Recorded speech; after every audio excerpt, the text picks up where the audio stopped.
Good afternoon and welcome to the 16th century painted room. I'm just going to tell you a little bit about the paintings that were found here nearly 20 years ago.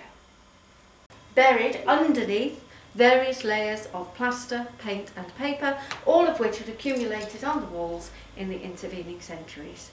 So we were extremely lucky that the council had employed a proper team of restoration builders and not Bodgett and Scarpa, the builders.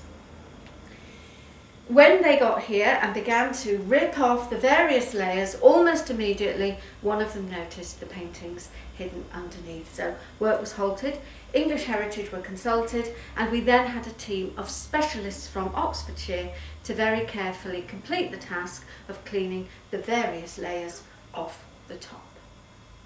Now the paintings are Tudor. These designs are based on the knot gardens, which themselves were very much in vogue. You can see the idea, the strapwork interweaves and overtwines. It's representing the hedges or pathways that would have made up those gardens, and then in between you get the infill of fruit, flowers, herbs, etc.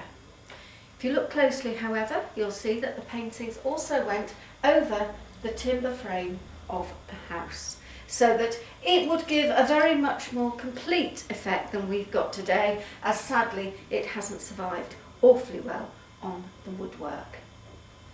You can see here in this corner we've got the only remaining fragment of a representation of carved wood panelling. Now this presumably would have gone all around the base of the walls to give the effect of a wood panelled dado with these wonderful colourful overhangings across the top. So we'll move on now to the dating of the paintings. I said that they were Tudor, but we have been able to date them within the Tudor period really quite accurately, because Tudor of course spans nearly 120 years.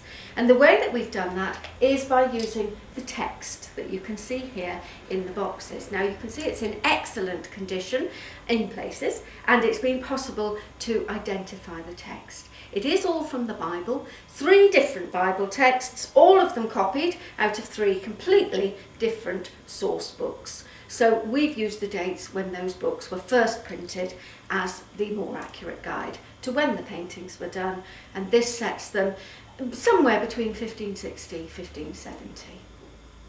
Now, at that time, we think that the house was in use as a booth hall. And a booth hall was very similar in function to a town council office.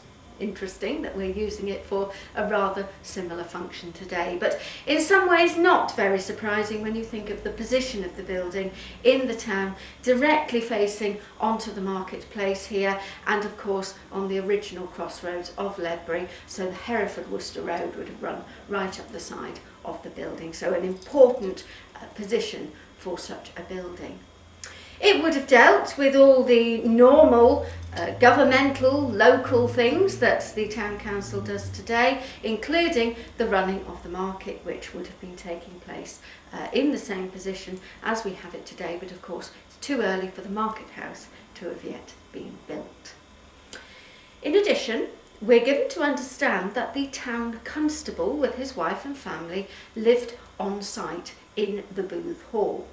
It does seem likely that it was the town constable or a member of his family who instigated the paintings. Whether or not they did them themselves or were able to bring somebody else to do them remains a mystery. However, you can see from the standard of work that they aren't professional doings. They could, however, have been done by a jobbing artist, somebody travelling around the country doing frescoes and things, although generally speaking the work that we find in churches does tend to be a rather better standard than we have here. Another suggestion that's been made is that this was the work of somebody in the building trade, a plasterer perhaps, who did a bit of fresco in his spare time, plastering of course being a fairly difficult trade to master. And we do believe that these are frescoes painted into the wet plaster. Now, in addition, the Booth Hall had a court in it, which was called the Court of Pie Powder. It dealt with any petty crime which would have occurred on market and fair days, and the constable was responsible for the administration of that court. So, meting out punishments for pickpocketing, vagrancy and drunkenness, perhaps. Looking at the stocks, fines, whipping, all sorts of things, not very nice punishments at that time.